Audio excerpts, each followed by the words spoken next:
નમસ્કાર વિદ્યાર્થી મિત્રો, હું જસાણી સર આપ સર્વેનું જસાણી એજ્યુકેશનમાં હાર્દિક સ્વાગત કરું છું.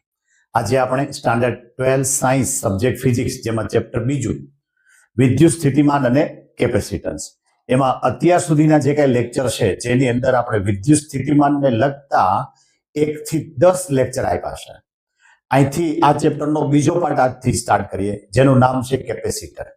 આની આગળનો જે લેક્ચર હતો, વિડીયો હતો, જેની અંદર એમ કહેવાય કે સુવાહકોને લગતા ગુણધર્મ, બાહ્ય વિદ્યુત ક્ષેત્રમાં જો તમે કોઈ સુવાહક ચોસલાને મૂકો તો એની અંદર કેવી કેવી ઘટનાઓ થાય છે એને લગતા ગુણધર્મ આપણે જોયા છે.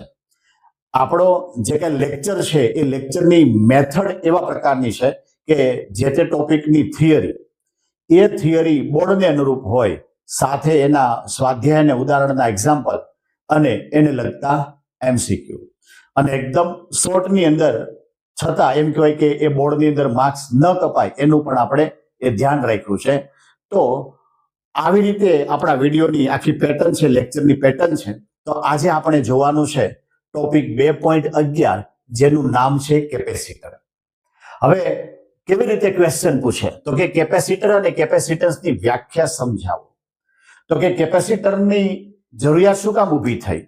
તો કે દાખલા તરીકે પાણી, ખાલી ગ્લાસ હોય એની અંદર જો તમે પાણી નાખતા જાઓ તો એક સમય એવો આવે કે એક ગ્લાસમાંથી પાણી છલકાઈ જશે. હવે જો તમારે વધારે પાણી સમાડવું હોય તો શું કરવું પડે? તો કે બીજો ગ્લાસ લઈ આવો. એક ગ્લાસ હતો અને બીજો લઈ આવો, માટેનું નામ પડ્યું તંત્ર. હવે 2 ગ્લાસ અડધા અડધા કરી નાખો તો બંને ગ્લાસની અંદર એમ કહેવાય કે બહારથી પાણી સમાઈ શકે. તો આ તંત્રની જે રચના બની એ રચનાનું નામ કેપેસિટર થયું. આનું કામ શું થયું? તો કે આપણે જે એક્ઝામ્પલ આપ્યું એ એક્ઝામ્પલ એમ કહેવાય કે પાણીનો વધારે સંગ્રહ કરવા માટે. અહીંયા જે કાંઈ છે એ ઘટના વિદ્યુત ભારને લગતી છે. એટલે મેં 2 યાદચ્છિક આકારના સુવાહકો લીધા છે, પ્લેટ લીધી છે. એમાં વિચારો કે એક પર હું ધન વિદ્યુત ભાર મૂકતો જાઉં, બહારથી મૂકતો જાઉં. હવે ધન વિદ્યુત ભાર જે પ્રમાણે મૂકું એ પ્રમાણે એમ કહેવાય કે વિદ્યુત સ્થિતિમાન મળતું જાય. જેમ જેમ ધન વિદ્યુત ભાર વધતો જાય એમ કહેવાય કે વિદ્યુત સ્થિતિમાન વધતું જાય.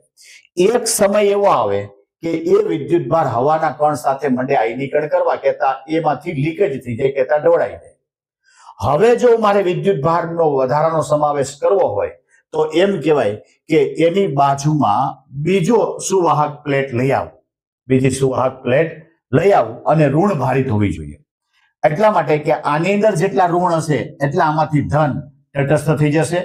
તો આ 2 સુવાહક વડે તંત્ર બન્યું અને આ તંત્રનું નામ આપ્યું મેં કેપેસિટર. આનો ઉપયોગ થયો વિદ્યુત ભારનો સંગ્રહ કરવા માટે. આ બેઝિક અર્થ આવો થયો. આપણે જોઈએ પહેલા છે કેપેસિટર કોને કહેવાય? તો કે એકબીજાથી અલગ કરેલા, આ શબ્દ ખાસ પકડવાનો છે, અલગ કરેલા 2 સુવાહકોથી બનતી રચનાને, હવે રચનાની જગ્યાએ તંત્ર શબ્દ વાપરો તો કઈ ખોટું નથી, બનતી રચનાને કેપેસિટર કહેવાય છે. આ 2 મેં રચના 2 સુવાહક બતાવ્યા, એક ઉપર ધન એક ઉપર ઋણ, અહીંયા V1 અહીંયા V2. આ જે તંત્ર બન્યું એને કેપેસિટર કહેવાય. હવે આકૃતિમાં જે બતાવ્યું એ જ મેં લખ્યું કે 2 સુવાહકો પર વિદ્યુત ભાર, એકના પર પ્લસ Q છે, એકના પર માઇનસ Q છે, તથા સ્થિતિમાન V1 અને V2 છે. તો કેપેસિટર માટેની પ્રોપર્ટી શું જોઈએ? તો કે 2 સુવાહક જોઈએ, એક ધન અને એક ઋણ. બરોબર, આ જે તંત્ર બને એને કેપેસિટર કહેવાય છે. એ 2 સુવાહક વચ્ચે ચોક્કસ પ્રકારની જગ્યા, કહેતા અવકાશ જોઈએ. એક સુવાહક પર વિદ્યુત ભાર Q ને, કોઈ એકના સુવાહક પરના વિદ્યુત ભાર Q ને કેપેસિટરનો વિદ્યુત ભાર કહેવામાં આવે છે. સુવાહકોની વચ્ચેના વિસ્તારમાં, હવે અહીંયા આ ધ્યાન રાખવાનું, બંને પ્લેટને આવી રીતે આમ જોઈન્ટ નથી કરી દેવાય, 2 વચ્ચે જગ્યા છે. આ જે જગ્યા છે, આ વચ્ચેની જગ્યા, એમાં એમ કહેવાય કે વિદ્યુત ક્ષેત્ર છે. આ વિદ્યુત ક્ષેત્ર Q ના સમપ્રમાણમાં છે. જેમ જેમ તમે Q વધારતા જાઓ એમ વિદ્યુત ક્ષેત્ર વધતો જાય છે.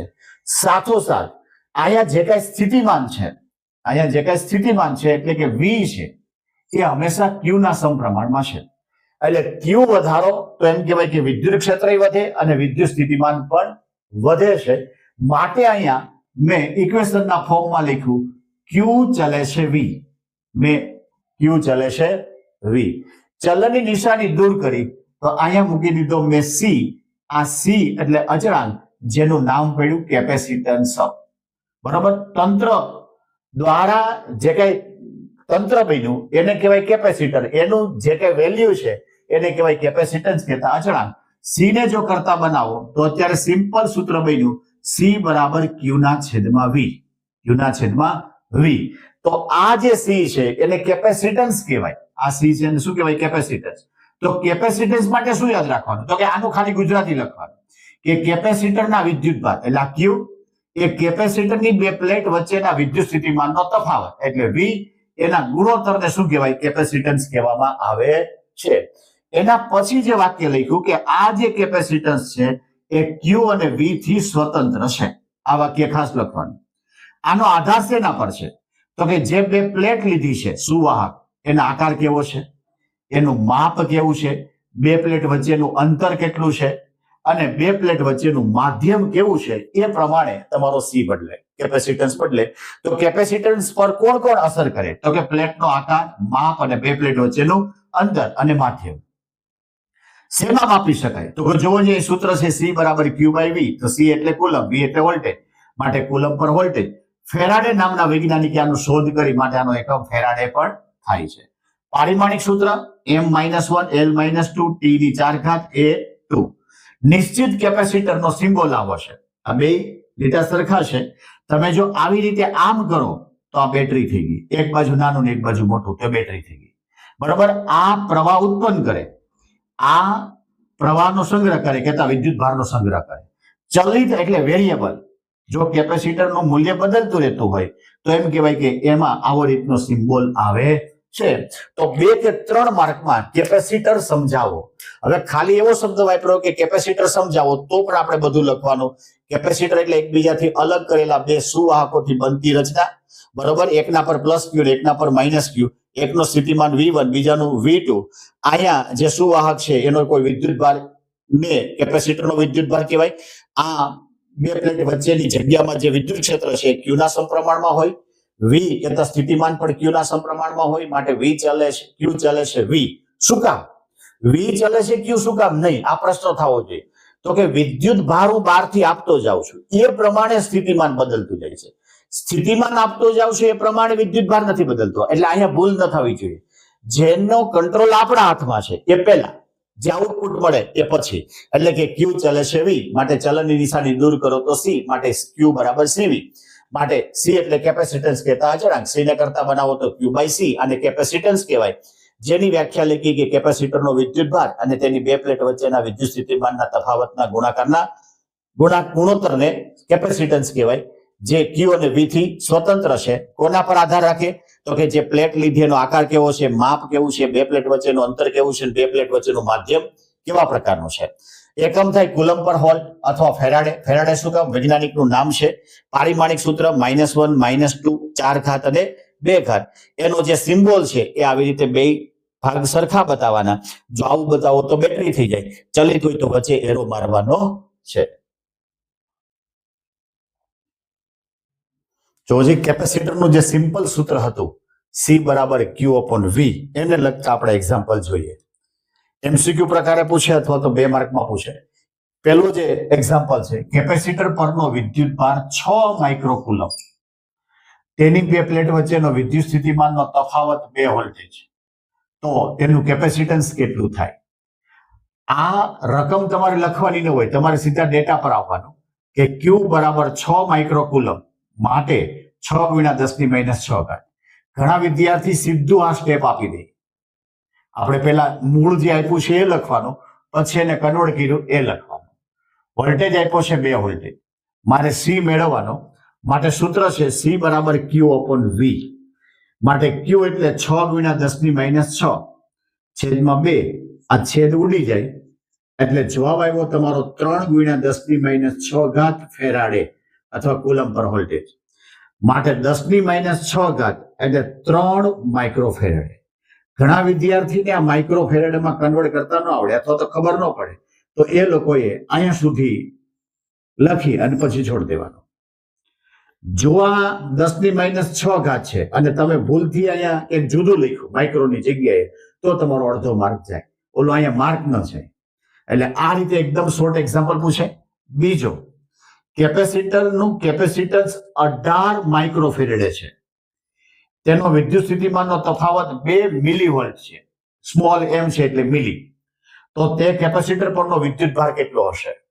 અહીંયા કેપેસિટન્સ આપ્યું છે 18 માઇક્રોફેરેડે, માટે 18 ગુણ્યા 10⁻6 ઘાત. વી છે 2 મિલીવોલ્ટ, મિલી એટલે 10⁻3 એટલે 2 ગુણ્યા 10⁻3, તો મારે ક્યુ શોધવાનો. આ સૂત્ર મારી પાસે છે C બરાબર Q અપોન V, તો Q બરાબર CV, Q બરાબર CV. માટે C એટલે 18 ગુણ્યા 10⁻6, V એટલે 2 ગુણ્યા 10⁻3, માટે 36 ગુણ્યા 10⁻9 ઘાત કુલમ, માટે 36 નેનો કુલમ, 36 નેનો કુલમ. ત્રીજી જે પેટર્ન છે એવું છે કે એક કેપેસિટરનું કેપેસિટન્સ 9 પાઇકોફેરેડે, આ પાઇકોફેરેડે છે, પાઇકોફેરેડે એટલે 10⁻12 ઘાત. તેનો વિદ્યુત ભાર 18 માઇક્રોકુલમ છે, તો કેપેસિટરની બે પ્લેટ વચ્ચેનો વિદ્યુત સ્થિતિમાન નો તફાવત કેટલો હશે? અહીંયા C 9 માઇક્રોફેરેડે એટલે 9 ગુણ્યા 10⁻12 ઘાત, અહીંયા Q 18 માઇક્રોકુલમ એટલે 18 ગુણ્યા 10⁻6, તો V શોધવાનો. માટે C બરાબર Q અપોન V, તો V બરાબર Q અપોન C. માટે Q ની કિંમત મૂકી, C ની કિંમત મૂકી, અહીંયા છેદ ઉડાડ્યા.